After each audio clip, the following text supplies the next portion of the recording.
जय हिंद दोस्तों। आज बेहद ही महत्वपूर्ण और दिलचस्प टॉपिक के साथ मैं अंकित बंसल रिजल्ट मित्रा के प्लेटफॉर्म पर आपका हार्दिक स्वागत अभिनंदन करता हूं। टॉपिक जुड़ा है आईआईटी धनबाद। टॉपिक जुड़ा है एक ऐसे आवेदक से जिसका समय निकलने के बाद उसकी फीस जमा नहीं हुई और फीस जमा ना होने के कारण उसको आईआईटी धनबाद में प्रवेश से वंचित कर प्रवेश से वंचित करने के बाद आवेदक अतुल कुमार उनका नाम था, जो फिर चेहरा आपको आपकी स्क्रीन पर दिखाई दे रहा। आवेदक अतुल कुमार ने जितनी भी संस्थाएं थी उनके चक्कर लगाना स्टार्ट किया और मद्रास हाई कोर्ट भी वे गए। वहां से उनको कहा गया कि आप केवल सुप्रीम कोर्ट इसमें कुछ कर सकते। सुप्रीम कोर्ट का दरवाजा अतुल कुमार ने खटखटाया और सुप्रीम कोर्ट ने तारीख निकलने के बाद जो धनबाद आईआईटी में उनका एडमिशन सुनिश्चित कराया। तो ऐसा कौन-सा आर्टिकल? तो मैं बात कर रहा हूँ अनुच्छेद 142। मैं बात कर रहा हूँ एक ऐसे संवैधानिक अनुच्छेद की जो ये ताकत रखता है, सर्वोच्च न्यायालय को ये अधिकार देता है कि वो पूर्ण न्याय की स्थापना के लिए कोई भी आदेश जारी कर सकता है, कोई भी निर्णय दे सकता है। चलिए डिटेल में इसके एनालिसिस करते हैं, क्या था मामला और किस तरीके से इस मामले को आगे बढ़ाएँ।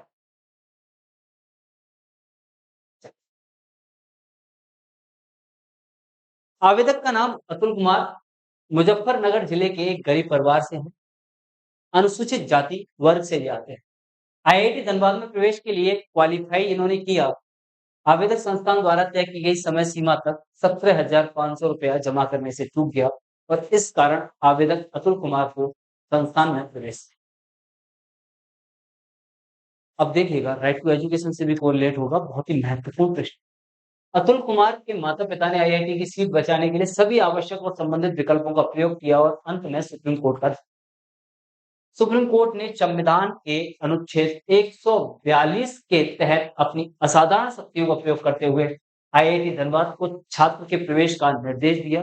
निर्णय क्या था सुप्रीम कोर्ट का? जान चीफ जस्टिस डीवाई चंद्रचूड़, न्यायमूर्ति जेबी पारदीवाला और जस्टिस मनोज मिश्रा की पीठ ने निर्णय दिया कि हम इतने प्रतिभाशाली युवक को अवसर से वंचित नहीं कर सकते। तो पहली बात अवसरों की समानता थी, अवसरों से वंचित करने से रोकने की, ठीक है?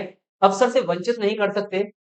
दूसरी बात, आईआईटी धनबाद को आदेश दिया कि वे युवक को उसी बैच में प्रवेश दें जिसमें वह समय सीमा के अंदर फीस जमा करने से चूक गया।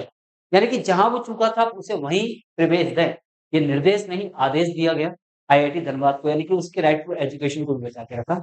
शिक्षा के अधिकार का उसने उसको सही मायने में तो इसको कहा जा सकता है, उसको अवसरों से वंचित नहीं किया गया, उसके अवसरों को उस तक पहुँचाया। ठीक है? अनुच्छेद 142 संविधान के भाग 5 अनुच्छेद 142 संविधान के भाग 5 के अध्याय 4 संघ की न्यायपालिका में वर्णित है।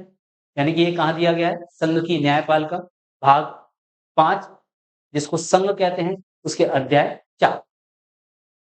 क्या है अनुच्छेद 142? सर्वोच्च न्यायालय अपने अधिकार क्षेत्र के क्रियान्वयन के दौरान ऐसा हुक्म जारी कर सकता है या आदेश दे सकता है जो कि समक्ष, लेकिन मामले से पूर्व नहीं, यहाँ पर पूर्ण न्याय है, पूर्ण न्याय के लिए आवश्यक। यानी कि वो किसके लिए आवश्यक हो? उनके समक्ष लंबित मामलों में पूर्ण न्याय के लिए आवश्यक है। किसके लिए? पूर्ण न्याय के लिए। लंबित मामलों में पूर्ण न्याय के लिए आवश्यक। अर्थात ये बात ये कहना चाह रहा है आर्टिकल 142 कि पूर्ण न्याय के लिए सुप्रीम कोर्ट के पास ऐसी अधिकारिता है कि वो कोई आदेश जारी, ऐसा अधिकारिता क्षेत्र में आता है किसके में? सुप्रीम कोर्ट के। सुप्रीम कोर्ट मौजूद कानूनों या विधि के दायरे से परे जाकर भी न्यायिक हस्तक्षेप कर सकता है। यानी कि चाहे कोई भी नियम कायदा कानून चल रहा है उससे भी परे जाकर। मुझे एक केस याद आता है जिसमें सरकार ने नियम बनाया था कि हाईवेज पर, यानी कि यहाँ पर लोग रहते हैं वहां पर शराब की बिक्री को प्रतिबंधित किया था। इससे ऊपर जाकर सुप्रीम कोर्ट ने निर्देश आदेश जारी किया कि हाईवे के 500 मीटर के रेडियस में भी क्या नहीं बेची जाएगी? शराब बिल्कुल। तो ऐसा निर्देश जारी किया गया। मैं आर्टिकल 142 से मुझे कुछ संवैधानिक चीज़ें याद आ रही हैं दोस्तों, उसको भी बता देता हूँ। 27 मई 1949 को 27 मई 1949 को अनुच्छेद 118 यानी मसौदे का ड्राफ्ट का अनुच्छेद 118 था। ड्राफ्ट का मैं बात कर रहा हूँ ड्राफ्ट का, संविधान के ड्राफ्ट। अनुच्छेद 118 के रूप में आर्टिकल 112 के प्रावधानों को प्रस्तुत किया, ठीक है? और जिसमें पूर्ण न्याय के लिए सर्वोच्च न्यायालय को कोई भी डिक्री या आदेश पारित करने का अधिकार दिया गया। मसौदे को बिना किसी बहस के 27 मई 1949 को स्वीकार किया, यानी कि 27 मई 1949 को ये क्या हो गया? स्वीकार।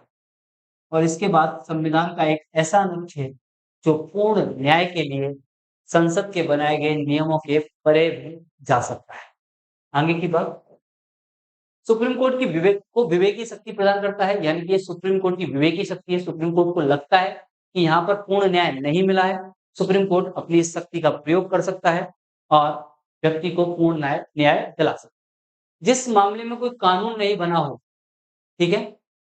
जिस मामले में कोई कानून नहीं बना हो, ऐसे में सुप्रीम कोर्ट, जिस मामले में कोई कानून ना बना हो, ऐसे में सुप्रीम कोर्ट आर्टिकल 142 का प्रयोग करके उन मामलों पर अपना फैसला दे सकता है।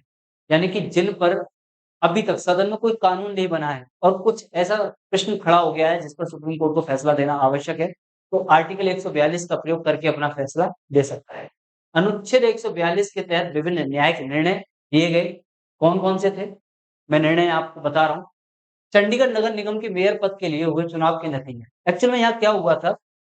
यहाँ पर नतीजों में क्या हुआ कि बीजेपी सत्ता में आ गई और ये गलत तरीके से बीजेपी ने सरकार बना।